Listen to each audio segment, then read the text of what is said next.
नमस्कार, बड़ा मुद्दा देख रहे हैं आप। मैं हूं आपके साथ शमशेर सिंह। कांग्रेस महासचिव और राज्यसभा सांसद रणदीप सुरजेवाला ने कैथल में एक जनसभा को संबोधित करते हुए ऐसा बयान दिया था कि आग की तरह पूरे देश में फैल गया। हरियाणा की बीजेपी जेजेपी सरकार को निशाने पर लेने के साथ साथ उन्होंने वोटर्स पर भी ऐसी टिप्पणी कर दी कि वो जेजेपी बीजेपी के निशाने पर आ गए। उसके बाद रणदीप सुरजेवाला ट्वीट के माध्यम से अपने बयान को जस्टिफाई करने की कोशिश करते हुए नजर आ रहे हैं। आज बड़ा मुद्दा में इसी विषय पर चर्चा करेंगे, लेकिन उससे पहले यह रिपोर्ट देखिए।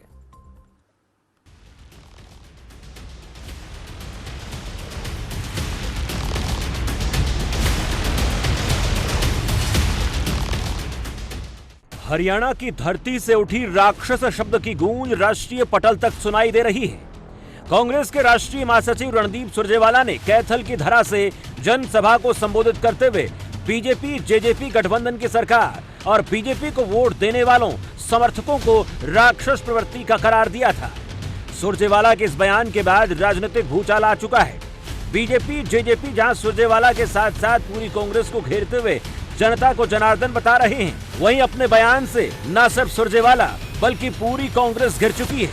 अब आपको सुनवाते हैं सुरजेवाला का बयान जो सियासी सुर्खियां बटोर रहा है। उस जालिम का दरवाजा खटखटाने के लिए, झोली फैलाकर उन बच्चों के लिए, हमारी बेटियों और बेटों के लिए न्याय मांगने के लिए नौकरी मत दो, मौका तो दो नौकरी में बैठने का। आप तो मौका भी छीन रहे हो। अरे राक्षसो, भाजपा जजप्पा के राक्षसो, राक्षस हो तुम लोग। भारतीय जनता पार्टी को जो वोट देता है और भारतीय जनता पार्टी का जो समर्थक है वो राक्षस प्रवृत्ति का व्यक्ति है। मैं आज महाभारत की इस धरती से श्राप देता हूं। रणदीप सुरजेवाला के इस बयान को लेकर बीजेपी नेता लगातार हमलावर हैं। बीजेपी प्रदेश अध्यक्ष ओम प्रकाश धनखड़ ने कहा, शायद भगवान ने रणदीप सुरजेवाला की बुद्धि हर ली है। जनता जनार्दन ईश्वर का विराट रूप है। मतदाता ईश्वर को राक्षस प्रवृत्ति का कहना घोर अपमानजनक है। हरियाणा के सीएम मनोहर लाल ने कहा, यह असंसदीय भाषा है, हम इस पर जरूर संज्ञान लेंगे। एक राक्षस प्रवृत्ति के परिवार में जन्मा ये व्यक्ति ही सोच सकता है कि इस प्रकार का अभद्र भाषा बोलना, ये मैं समझता हूँ असंसदीय भाषा है। निश्चित रूप से इसका हम संज्ञान लेंगे।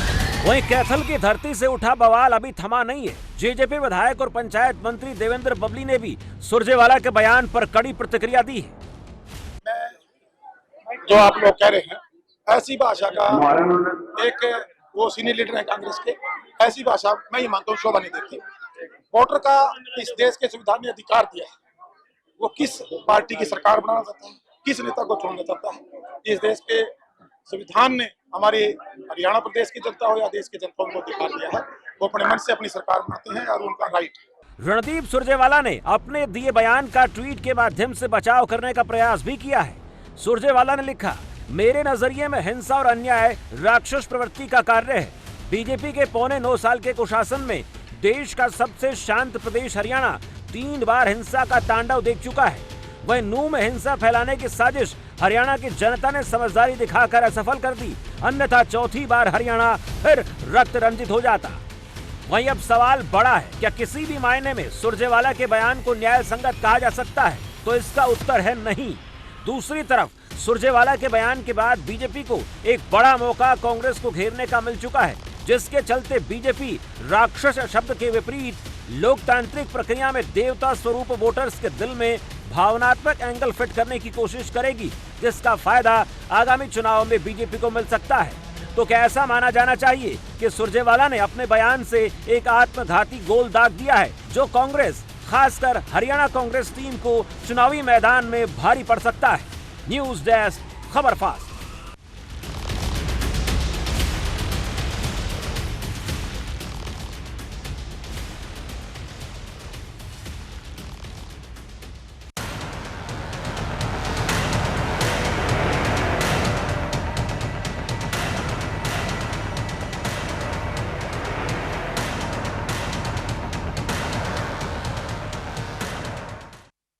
राक्षस शब्द कहकर सुरजेवाला ने कहीं आत्मघाती गोल तो नहीं दाग दिया है, क्योंकि इस प्रकार का शब्द इस्तेमाल करना और वो भी वोटर्स के लिए वो अक्सर देखा गया है सियासी दलों के लिहाज से भारी पड़ जाता है। तो आज इसी विषय पर चर्चा करेंगे। मेरे साथ कुछ खास मेहमान हैं। प्रोफेसर विधु रावल, प्रवक्ता भारतीय जनता पार्टी से। राहुल साहब, स्वागत है आपका। धन्यवाद। उमेश भाटी है, जननायक जनता पार्टी प्रवक्ता। भाटी साहब, बहुत स्वागत है आपका। कृष्ण कुटेल, इनेलो पार्टी प्रवक्ता है, और नरेश शर्मा, आम आदमी पार्टी प्रवक्ता। आप दोनों का भी इस चर्चा में बहुत स्वागत है। पहला सवाल राहुल साहब आप से करना चाहूंगा, अभी तक की जो प्रतिक्रियाएं हैं कांग्रेस पार्टी की, आपके जहन में आप तक भी पहुंची होंगी। कहां तक आपको प्रतीत हो रहा, लग रहा है कि कहीं इस पूरे प्रकरण को लेकर कांग्रेस की तरफ से कोई अपनी तरफ से बात रखी गई हो, जिससे सुरजेवाला ने जो बयान दिया उसको अपनी तरफ से कहीं ना ये मानकर चला जाए कि उस बयान से कांग्रेस पार्टी जो है अपने आप को दूर करने की कोशिश कर रही हो, या गलत का ऐसा कहने की कोशिश कर रही हो? ऐसी कोई शब्दावली, ऐसा कोई बयान आपके संज्ञान में आया, और इस पर बीजेपी का क्या रुख है इस वक्त? शमशेर जी, ये एक असुरी पार्टी का असुरी बयान है जी, और इस नाते से मुझे लगता है जो रणदीप सुरजेवाला ने कहा वही कांग्रेस का मानसिकता है। कांग्रेस की मानसिकता ही जो है केवल भारत और भारतीयों को अपमानित करने की रही है शुरू से ही। क्योंकि कांग्रेस का जन्म जो है एक अंग्रेज अधिकारी ह्यूम ने किया था, तो कांग्रेस पैदा ही अंग्रेजों द्वारा की गई पार्टी है। और उसके बाद किस प्रकार से अंग्रेजों के साथ ये नूरा कुश्ती दिखाते हुए करते रहे, और अंत तो गत्वा अंग्रेजों, जब अंग्रेज गए तो सत्ता इनको सौंप गए। उसी तहत जो है ये अंग्रेजों की जो भावना थी भारतीयों के प्रति, अंग्रेज थिएटरों के बाहर लिखवाया करते थे, dogs and Indians not allowed. ठीक उसी प्रकार से ये भी भारतीयों की कीमत ऐसी ही मानते हैं। रणदीप सुरजेवाला की जबान से जो निकला वो असल में कांग्रेस का असली चरित्र है। वो जो खान है रणदीप सुरजेवाला के नीचे, जो कांग्रेसी मन है, वो उसी प्रकार का ही है। हमने पिछले दिनों देखा था कि 2019 के चुनाव में किस प्रकार राहुल गांधी चुनाव हार गए, और जब राहुल गांधी चुनाव अमेठी में हार गए तो अमेठी की जनता को गालियां देने लगे, और वायनाड में जाकर वो बोले कि उत्तर भारतीयों को तो वोट करने की तमीज नहीं है, उत्तर भारतीयों को तो जो है दक्षिण भारतीयों से सीखना चाहिए। यानी जो राहुल जैसे मंदबुद्धि व्यक्ति को जो चुनाव जिताए, उनसे सीखने की आवश्यकता उनको है, जो जिन लोगों ने राहुल को पहचान कर उनके नॉन परफॉर्मेंस पर अमेठी ने उनको हरा दिया। तो अब जिस प्रकार से जो लोग इनको हरा देते हैं, वो लोग जो है इनके लिए असुर हो जाते हैं। वो लोग, उन लोगों को ये भद्दी भद्दी बातें कहते हैं। तो मैं आज आपके टीवी चैनल पर जो भी दर्शक सुन रहे हैं उनके सामने कहता हूं, अगर आपने कभी भी कांग्रेस से इतर कभी भी वोट दिया हो तो ये लोग आपको असुरी शक्ति कहते हैं। ये इन लोगों ने खुले तौर पर कहा है, जो कांग्रेस को वोट नहीं करता वो असुर होता है। वो असुर होता है, ऐसा आप लोगों के बारे में, दर्शकों के बारे में, भारत की जनता के बारे में, भारत के वोटर्स के बारे में इन्होंने कहा। ये आज तक मोदी जी की बुराई करते थे, और मोदी जी की बुराई करते करते कब ये भारत का अपमान करने लग गए, भारत को कोसने लग गए, इनको पता ही नहीं चला। ये सत्ता लोलुपम तरुण लज्जा, जब से सत्ता हाथ से इनके खिसकी है, गई है, जब से जनता ने इनको पूरी तरीके से नकार दिया है, तब से इनकी बौखलाहट सतह पर है, और ये जनता को ही कोसने लग गए। मुझे लगता है इनके ताबूत में अंतिम कील का काम करेगा। आज से पहले ये इस देश के न्यायालयों पर सवाल खड़े करते रहे, इस देश की सेना पर सवाल खड़े करते रहे, इस देश की एजेंसीज पर सवाल खड़े करते रहे, चुनाव आयोग पर सवाल खड़े करते रहे। अब इन्होंने अंत तो गत्वा आकर, जब खुद देश की जनता, जो कि लोकतंत्र में जनार्दन का स्थान अर्थात ईश्वर का स्थान लिए हुए है, जब इन्होंने उस पर भी सवाल खड़े कर दिए, तो निश्चित तौर पर मुझे लगता है इनका अंत निकट है, और ये अपने अंतिम सांस ले रही है। और महात्मा गांधी जी का जो स्वप्न था, कांग्रेस मुक्त भारत का जो स्वप्न था, जिस पर तेजी से अग्रसर इनके वंशवादी अयोग्य युवराज जो है, जो चल रहे थे, बिल्कुल ठीक उसी तर्ज पर आकर उनके। ठीक है राहुल साहब, मैं बाकी के प्रवक्ताओं से बात कर लेता हूं। मेरे साथ उमेश भाटी भी हैं। उमेश भाटी जी से भी सवाल करूंगा। उमेश भाटी, जिसमें दोनों ही पार्टी के जो कार्यकर्ता हैं, उनके चुने हुए नुमाइंदे हैं, उनको लेकर बयान दिया गया, लेकिन अभी तक की परिस्थितियों के मुताबिक जो बयानबाजियां कांग्रेस पार्टी की तरफ से कही गई हैं, प्रतिक्रिया सामने आ रही हैं, उससे क्या लगता है कि क्या इस पूरे मामले को लेकर कांग्रेस पार्टी गंभीरता दिखा रही है, ऐसा जननायक जनता पार्टी को लगता है? देखिए शमशेर जी, अगर हम पुरानी बात करें तो पहले राजा जो है रानी के पेट से पैदा होते थे, लेकिन अब जो राजा पैदा होते हैं, या आप ये कह सकते हैं कि लोकतांत्रिक देश में जो मेंबर ऑफ पार्लियामेंट या विधायक जो एक जनता का जो नुमाइंदगी करते हैं, आज वो जो है पेट से नहीं बल्कि वोट से पैदा होते हैं। और वोट किसकी होती है? वो जनता जनार्दन की वोट होती है, उस जनता की वोट होती है जो कि हमें मेंबर ऑफ पार्लियामेंट बनाता है या हमारे को विधानसभा में लेकर आते हैं। 70 साल तक कांग्रेस का राज किया और यही वो जनता जनार्दन थी जिनकी वजह से वो सत्ता में रहे, जिनकी वजह से उन्होंने सत्ता का सुख भोगा और जिनकी वजह से वो इस भारत देश में एक राजा की तरह एक परिवार जो रहा है वो इन्हीं जनता जनार्दन की वजह से रहा है। लेकिन 70 साल के बाद जब इनके हाथ से सत्ता गई तो आज वही जनता जनार्दन इनको राक्षस दिख रही है। तो मेरा मानना ये कहीं ना कहीं जो है मानसिक संतुलन जो गड़बड़ा चुका है इन लोगों का, और इस मानसिक संतुलन की वजह से आज इनको यही नहीं पता चल रहा है कि हमें क्या शब्दों का प्रयोग करना चाहिए।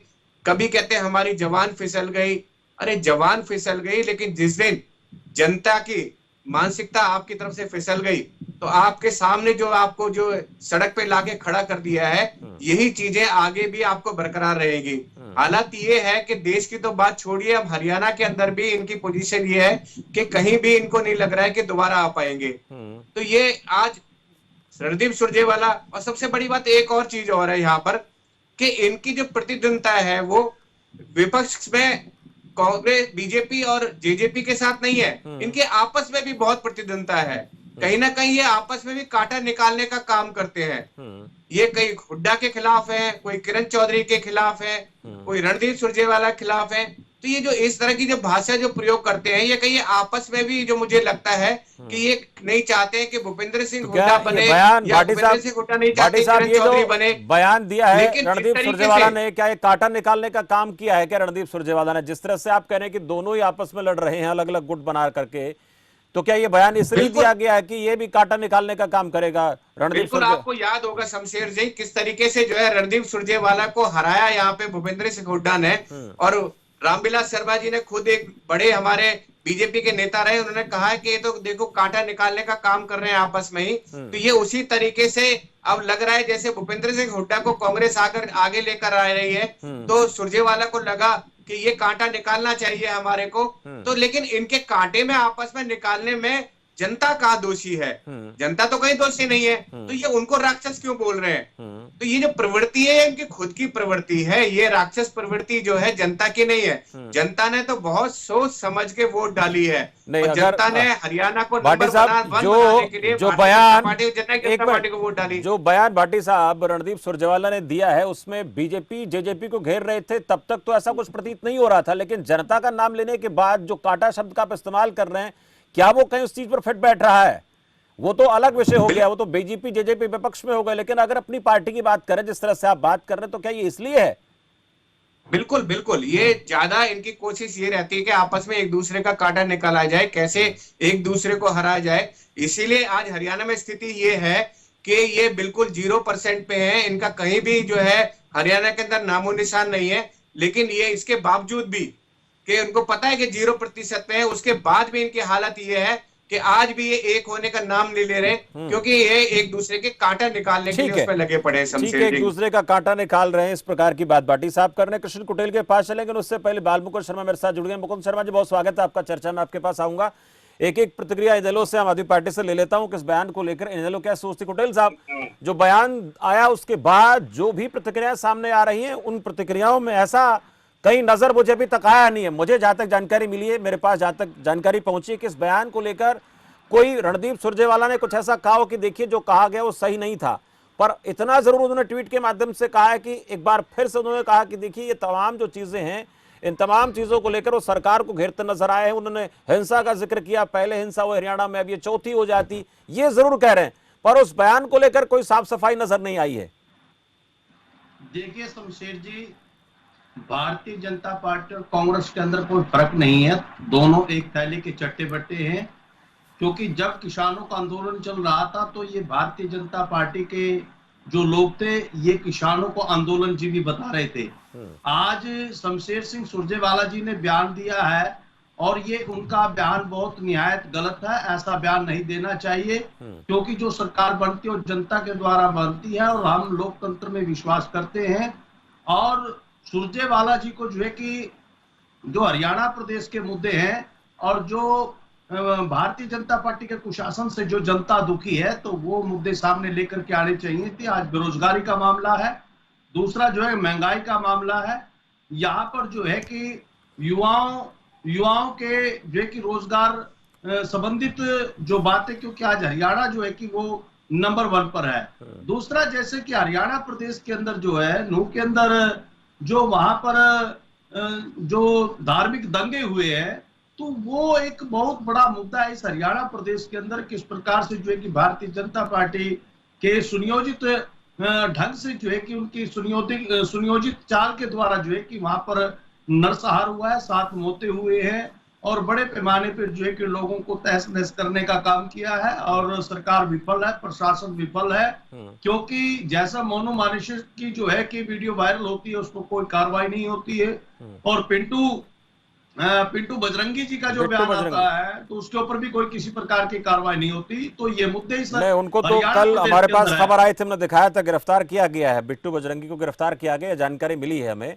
इस पर आप आगे कहिए कुटेल साहब। दूसरा जो है कि आज जो जनता जो है कि भारतीय जनता पार्टी के शासन से जो है कि वो दुखी है, और जनता जो है कि वो त्राही त्राही कर रही है, चाहे उसमें व्यापारी हो, उद्योगपति हो, चाहे उसमें महिला हो, क्योंकि इनके मंत्री जो है कि यहाँ पर यौन शोषण के मामले जो है कि वो सामने आए हैं, उनके ऊपर कोई प्रतिक्रिया नहीं है भारतीय जनता पार्टी के लोगों की, कोई नहीं है भाई।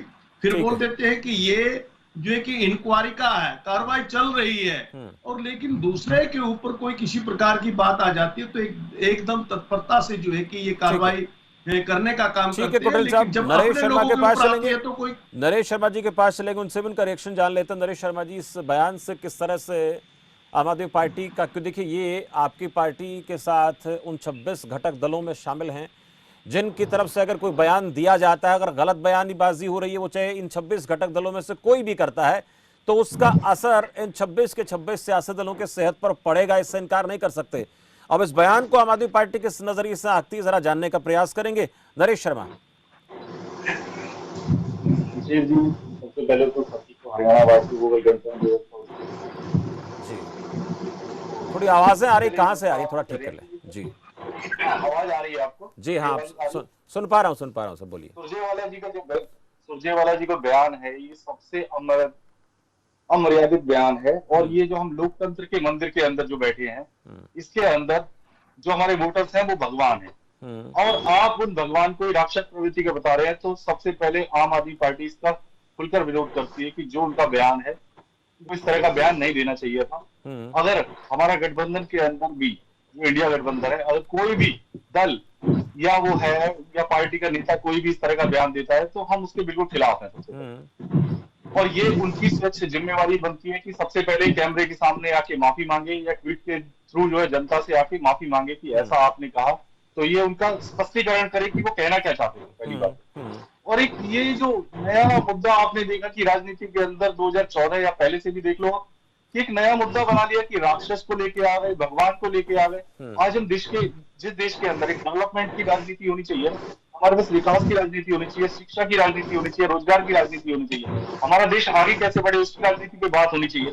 लेकिन पता नहीं कांग्रेस और बीजेपी मिलके पता नहीं या एक साठ करते कि तुम उधर से उस मुद्दे को लेके आओ, हम इधर से एक मुद्दा लेके आते हैं। आपने देखा अभी कर्नाटक का चुनाव भी क्या हुआ, आपने हनुमान जी को, ये आवाज थोड़ी बहुत ज्यादा डिस्टर्बेंस हो रही है, ये मैं चाहूंगा कि एक बार इसको चेक करें कि कहां से दिक्कत आ रही है, उसके बाद रिएक्ट करेंगे। बालमुकुंद जी, मेरी आवाज सुन पा रहे हैं आप?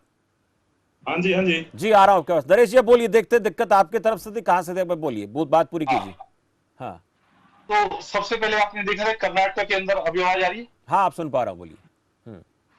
कर्नाटक के अंदर आपने देखा कि श्री राम और हनुमान को बीच में कंपेयर कर दिया गया। इस देश के अंदर बड़ी विडंबना है कि इस तरह से भगवान को राजनीति के बीच में लेके आ रहे हैं। राजनीति का मुद्दा कुछ और होना चाहिए, लेकिन ये दोनों पार्टियां जो मिलके जो है ना राजनीति के मुद्दे को भटका देते हैं। आपने एक गिरिराज जी का बयान सुना, बीजेपी के नेता ही है और केंद्रीय मंत्री भी है, उन्होंने क्या कहा था कि एक आपने देखा कि अरविंद केजरीवाल को मायावी राक्षस तक कह दिया था।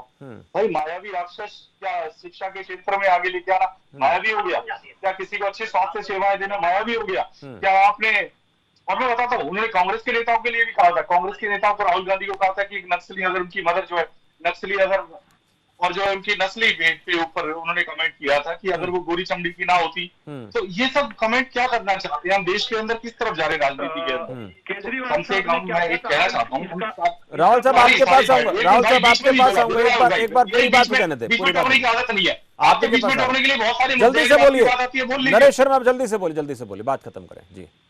तो इस चीज के लिए मैं बोलने वाला हूँ कि सारी पार्टियों को मिलकर अगर हम देश के लिए काम कर रहे हैं, देश के लिए जनतंत्र के अंदर आए, देश के मुद्दों के लिए काम कीजिए। इनको राजनीति के लिए हम कभी भी इन चीजों को मुद्दों को बीच में सभी को इस बात का ध्यान रखना चाहिए। नरेश शर्मा से बात करें, लेकिन इसको लेकर राहुल साहब कुछ कहना चाहेंगे, उससे पहले बालमुकुंद जी के पास जाएंगे। बालमुकुंद जी, क्या अभी भी रणदीप सुरजेवाला के इस बयान को लेकर ये माना जाना चाहिए कोई इस बयान पर कायम है? क्योंकि कोई प्रतिक्रिया जानकारी अभी तक आई नहीं हमारे पास। अगर आपके पास आई हो, उन्होंने कुछ कहा हो कि भाई देश की जनता, जो माफ कीजिए, जो बीजेपी के वोटर हैं वो राक्षस हैं, वो राक्षस नहीं है, ऐसा उन्होंने कहा हो, अगर आपके पास जानकारी पहुंचे तो दर्शकों को आप बता दें।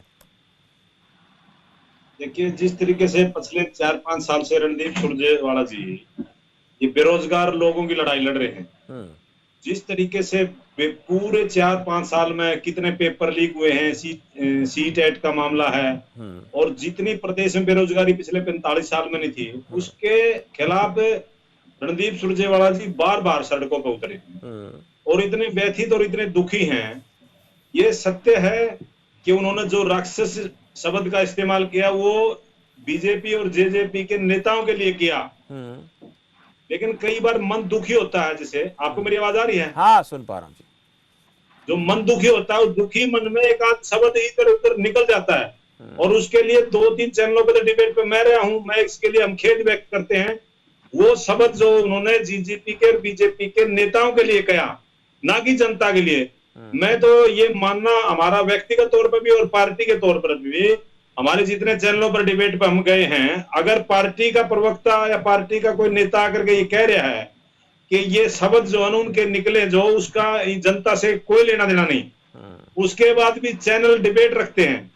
मनसा पता नहीं किसकी क्या होगी, हमें नहीं पता, लेकिन पिछले 4 साल से हम सड़कों पर हैं। वो बेरोजगारी जो आज 45 साल के उच्चतम सत्र पर है, उस पर भी डिबेट हो जाए।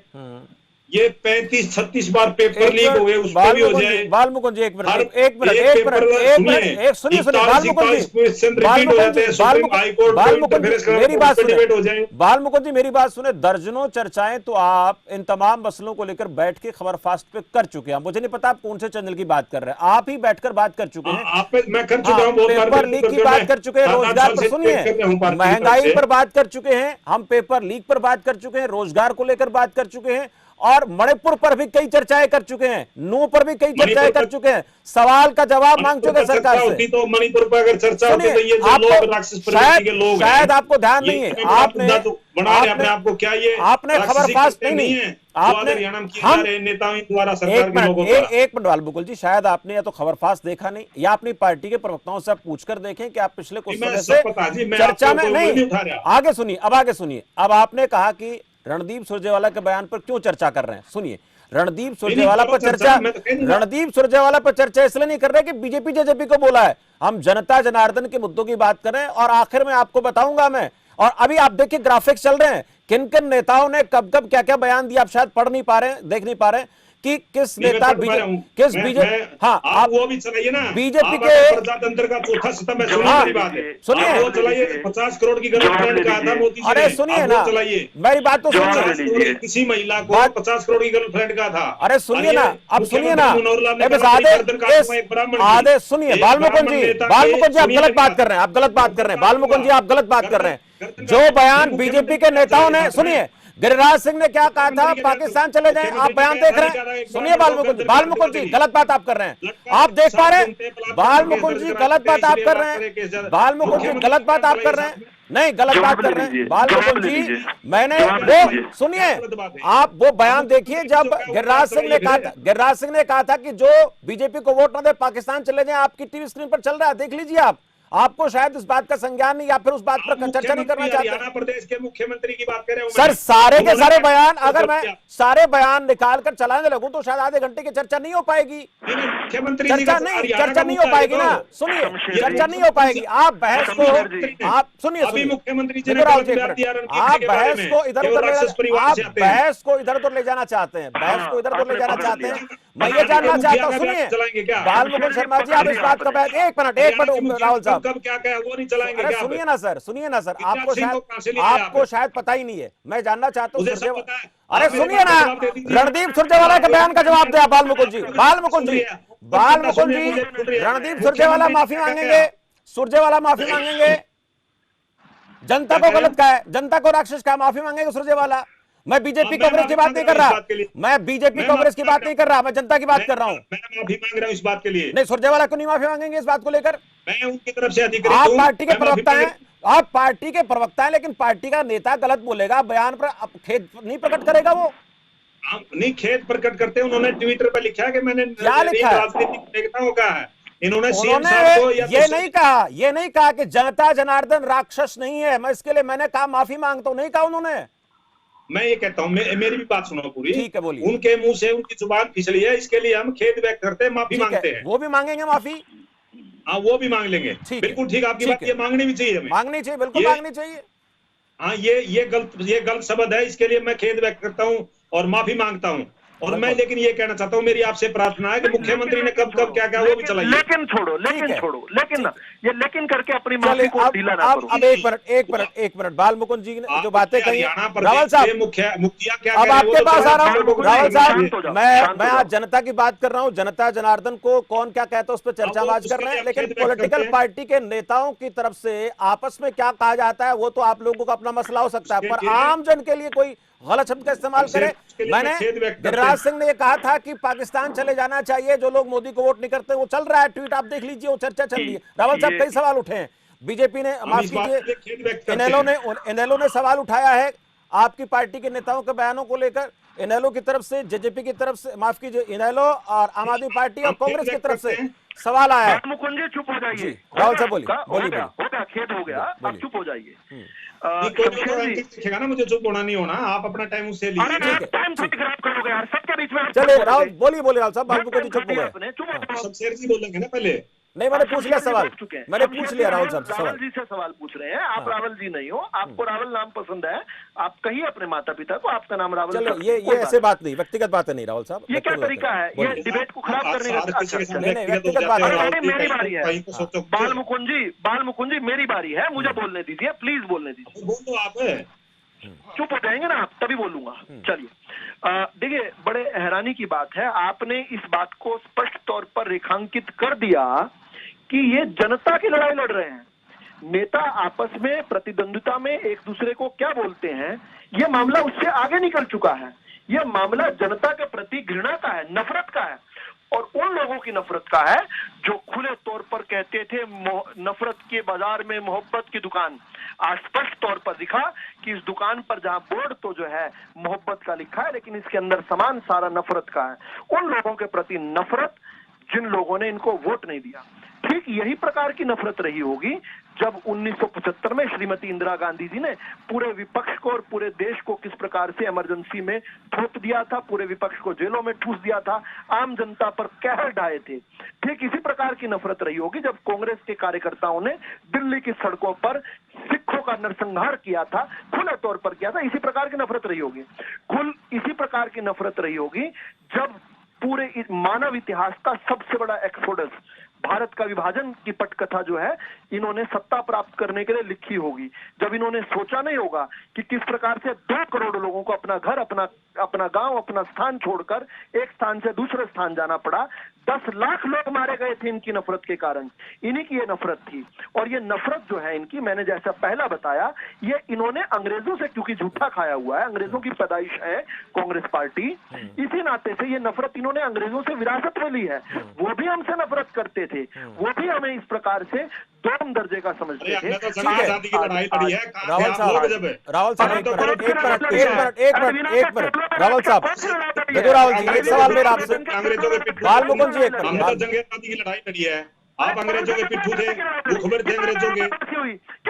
कितने कांग्रेसियों को फांसी हुई, कितने कांग्रेसियों को, हमने जंग आजादी की लड़ाई लड़ी है। जेल के अंदर डिस्कवरी ऑफ इंडिया दिख रहे थे, और कुक अपनी मर्जी का कुक लेकर, अपने फैक्ट्री लेकर जेलों में जाते थे।